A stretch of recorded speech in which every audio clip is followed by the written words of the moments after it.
Amin. Yang diberkati bisa ketik amin buat saya, saudara-saudara ya. Ketika saudara ketik amin itu memberikan semangat buat saya. Puji Tuhan. Ya, saya aminkan khotbah saya. Saya buka kolom komentar.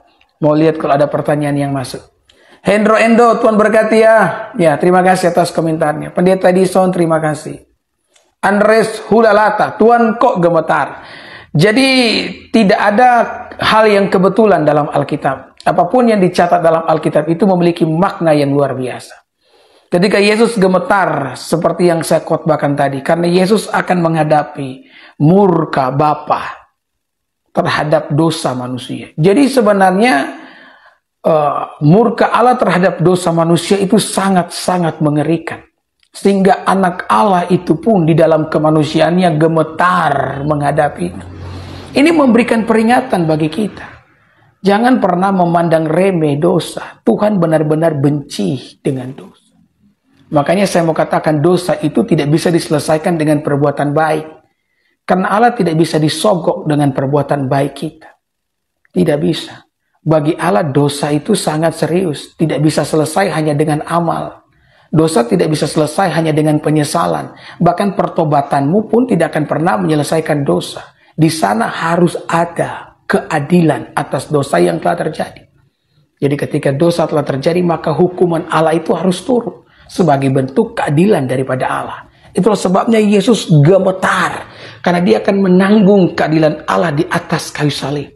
Jadi kalau Yesus yang merupakan anak Allah gemetar menghadapi penghakiman itu, apalagi manusia, maka Andres cepat-cepat bertobat. Saya mengatakan ini dan hanya kamu yang tahu siapa dirimu di hadapan Tuhan. Alkitab mengatakan tidak ada manusia yang tidak berdosa. Semua manusia telah berdosa. Saya berdosa dan kamu pun berdosa. Ada berapa banyak dosa yang bahkan tersimpan di dalam kepalamu, ya. Kalau Adam dan Hawa saja dengan satu dosa yang mereka lakukan tidak luput, apalagi kamu dengan jutaan dosa yang ada dalam isi kepala kamu. Kalau Yesus saja gemetar menghadapi itu, maka apalagi kamu. Maka saya percaya ini kesempatan buat kamu Andres, karena Tuhan Yesus mengasihi kamu. Tuhan Yesus mencintai kamu. Itulah sebabnya dia datang ke dalam dunia untuk menyelamatkan kamu dari dosa-dosa. Forever Cinata. Yang menyalib Yesus adalah Yahudi. Yang mengatakan itu anak haram adalah kalian. Mengatakan ibu Yesus Maria telah bersinah hingga lahirlah Yesus.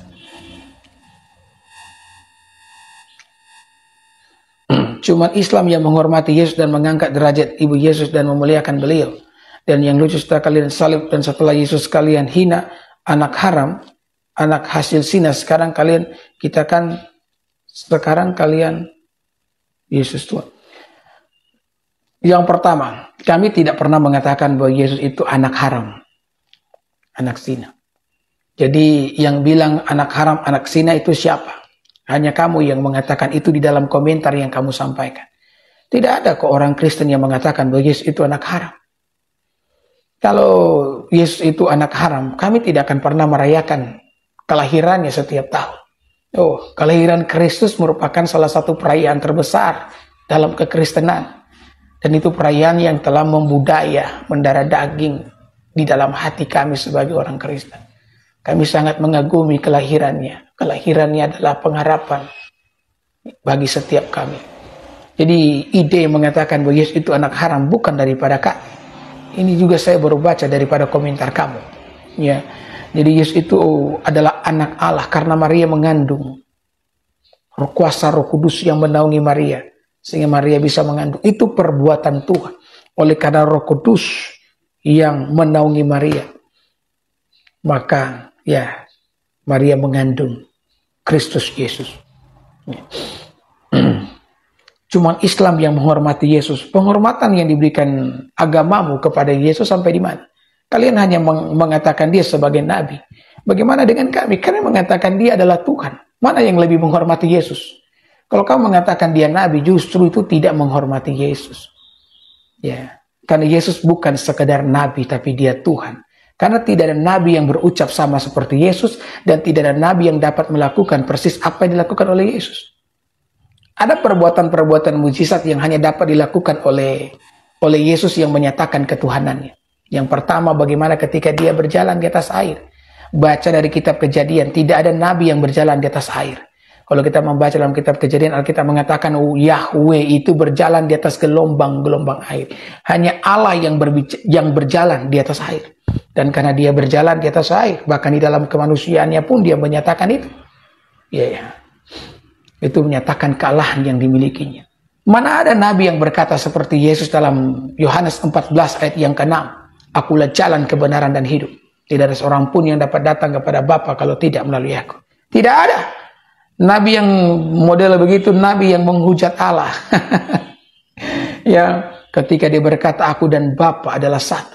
Dia sering kali mengatakan bahwa ya, aku adalah itu kan ego eimi yang merupakan terjemahan bahasa Yunani dari kata Yahweh kan. Yahweh itu kan disalin ke dalam bahasa Yunani kan ego eimi. Jadi ketika dia mengatakan aku adalah, aku ego eimi itu, ya, aku Yahweh itu, maka orang Yahudi yang mendengarkan dia mengambil batu mau melempar Yesus. Karena hujatan yang Yesus lakukan katanya di hadapan Allah. Tetapi itu bukan sebuah penghujatan karena benar-benar dia adalah Allah. Akhirnya orang membunuh dia dan berusaha mengubur semua kesaksiannya. Dan mereka berkata, mari kita lihat.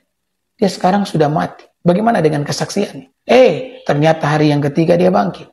Bangkitnya Yesus dari antara orang mati.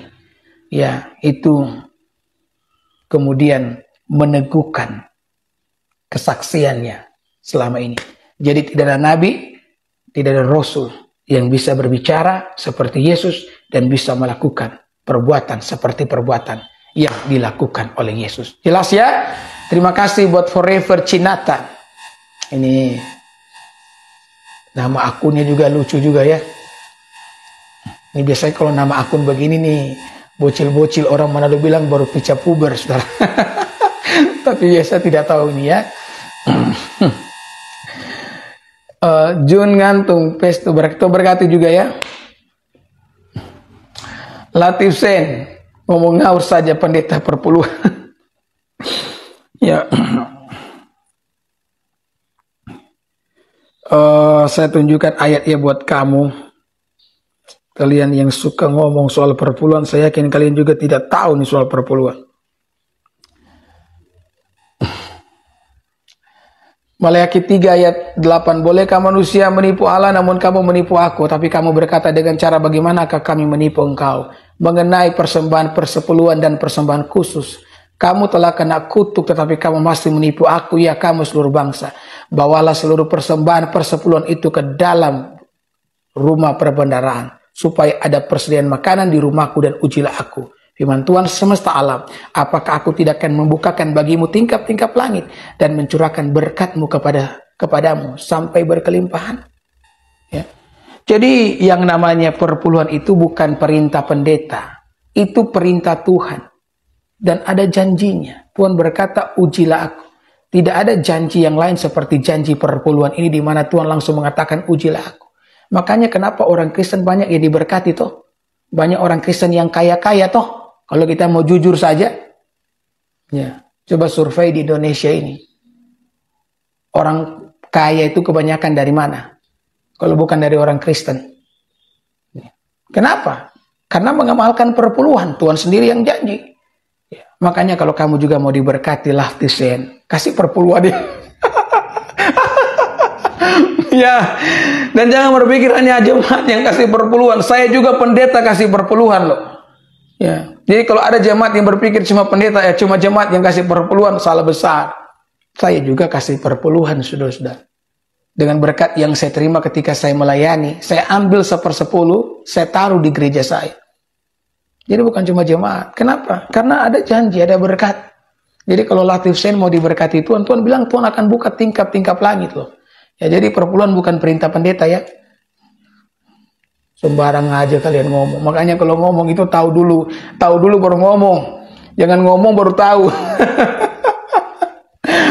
Ibu Yevianti Tuhan berkati, Ian Banari Tuhan berkati, ya Pak Sorslo Tuhan berkati ya.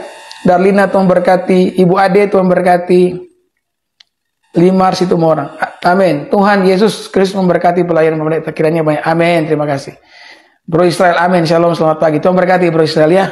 Puji Tuhan, mari kita berdoa. Tuhan terima kasih Hamba telah menyampaikan firman dengan segala keterbatasan yang hamba punya. Tapi hamba percaya Roh Kudus yang akan tolong sehingga firman ini akan mengubahkan hati kami. Sehingga ketika kami menjalani hidup kami menjadi orang percaya yang berdoa. Kami tidak mengandalkan kemampuan kami, kekuatan kami, karena kami tahu kekuatan kemampuan kami tidak seberapa. Pertolongan tangan Tuhan dinyatakan. Berikan kepada kami hati yang suka berdoa. Dan berikan kepada kami kesukaan untuk membaca Alkitab. Agar setiap kali kami berbicara kepada Engkau di dalam doa kami diinspirasi dari firman-Mu sendiri. Agar doa-doa kami diberkati Tuhan. Engkau yang membutuhkan Tuhan, mari taruh tangan-Mu di dada saya doa. Di dalam nama Yesus, kemurahan, kebaikan, cinta kasih Tuhan jadi milik bagian. Engkau diberkati oleh Tuhan. Apapun yang jadi pergumulan, engkau yang sakit disembuhkan oleh Tuhan. Di dalam nama Yesus. Oleh kuasa bilur Yesus, kemurahan dan kebaikan Tuhan jadi milik bagian. Dalam nama Yesus. Amin. Puji nama Tuhan, terima kasih buat atensinya, perhatiannya Bapak Ibu. Kita akan jumpa lagi di hari Minggu ya. Karena live saya dari hari Minggu sampai hari Jumat jam 6 pagi waktu Manado. Sesuaikan dengan waktu di daerah saudara. Akhir kata saya pendeta dari yang bertugas. Mohon undur diri. Sampai jumpa lagi dan Tuhan memberkati. Shalom.